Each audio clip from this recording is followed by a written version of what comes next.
اعوذ باللہ من الشیطان الرجیم بسم اللہ الرحمن الرحیم۔ اس ویڈیو میں ہم سورہ فاتحہ کی آیت نمبر 4، 5 ہے، اس کا مطالعہ کرتے ہیں، اس کا ترجمہ پڑھتے ہیں۔ پچھلی ہم نے آیت پڑھی تھی ایاک نعبد و ایاک نستعین، ہم تیری ہی عبادت کرتے ہیں اور تجھ ہی سے مدد چاہتے ہیں۔ اہدنا الصراط المستقیم، ہمیں سیدھی اور سچی راہ دکھا دے۔ ہم اللہ تعالیٰ سے بار بار اس چیز کا ذکر کرتے ہیں، اس کی التجا کرتے ہیں، دعا کرتے ہیں کہ یا اللہ ہمیں سیدھی راہ دکھا دے، ہمیں سیدھی راہ دکھا دے۔ اب دیکھیں، کیا اس کا مطلب یہ ہے کہ ہم ایک راہ پہ جو چل رہے ہیں کیا ہماری وہ راہ سیدھی نہیں ہے؟ بالکل ایسا مطلب نہیں ہے کہ جب ہم اللہ اور اللہ کے رسول کے راستے پہ چلتے ہیں تو بلا شبہ ہمارا راستہ بالکل صراط مستقیم ہے۔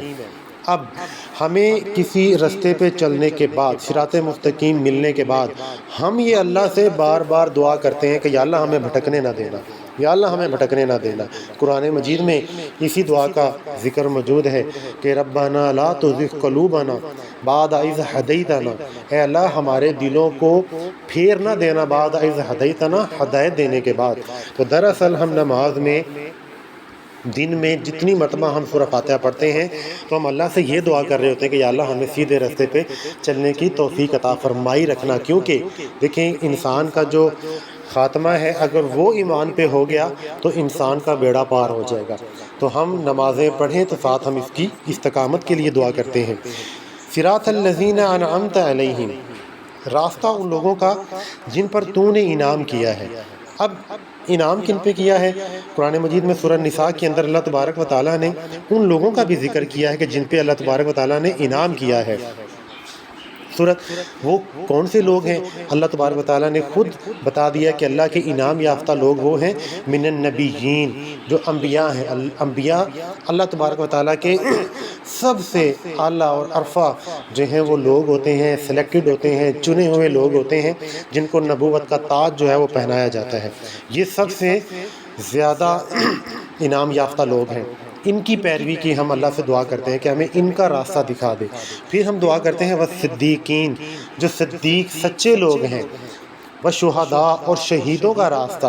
یہ دیکھیں نا، یہ وہ لوگ ہیں جنہوں نے دین اسلام کی خاطر ہر قسم کی اپنی جان کو قربان کر دیا، مال کو قربان کر دیا ہے۔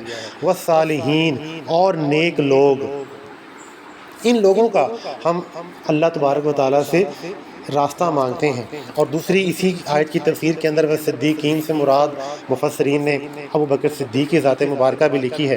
وہ شہداء سے مراد ہمارے باقی خلفائے راشدین ہیں، عمر فاروق ہیں، یہ بھی شہید ہیں، حضرت علی ہیں، یہ بھی شہید ہیں، حضرت عثمان غنی رضی اللہ تعالیٰ عنہ یہ بھی شہید ہیں۔ ہم ان کے راستے کی اللہ تبارک و تعالیٰ سے دعا کرتے ہیں کہ یا اللہ ہمیں ان کا راستہ عطا فرما۔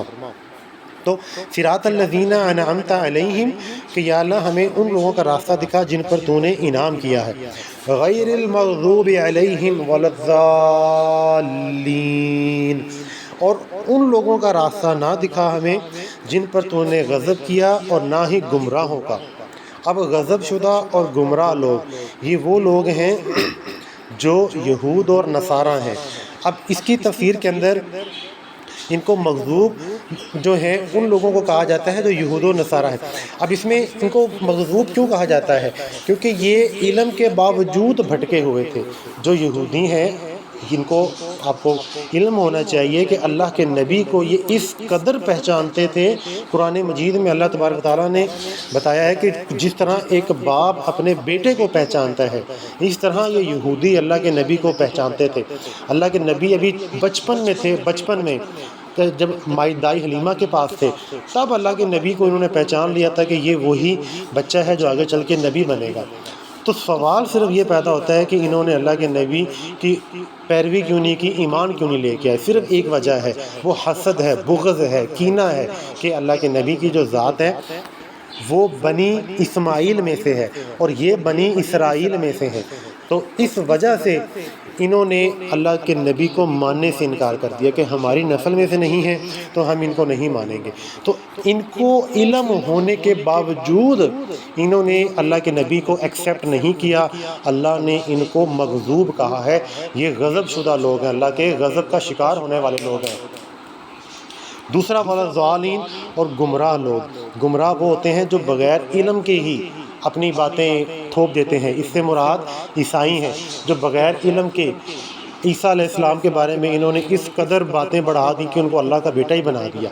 تو اللہ سے ہم یہ دعا کرتے ہیں کہ یا اللہ نہ ہمیں یہودیوں جیسا بنانا کہ علم ہونے کے باوجود ہم عمل نہ کریں، اور نہ ہمیں عیسائیوں جیسا بنانا کہ ہمیں اپنی طرف سے ہی چیزیں شامل کر لیں کہ یہ بھی دین اسلام ہے، یہ بھی دین اسلام ہے، ایسے بھی اللہ کے نبی کی شان بیان ہو سکتی ہے، یہ بھی اچھا کام ہے تو ہم کر لیں۔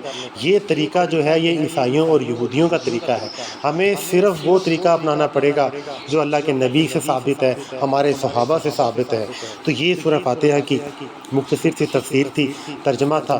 اس تفسیر کو، اس ترجمے کو اپنے ذہن میں رکھتے ہوئے جب آپ نماز پڑھیں گے تو انشاءاللہ آپ کو پتہ ہوگا کہ ہم اللہ سے کیا مانگ رہے ہیں، کس چیز کی دعا کر رہے ہیں۔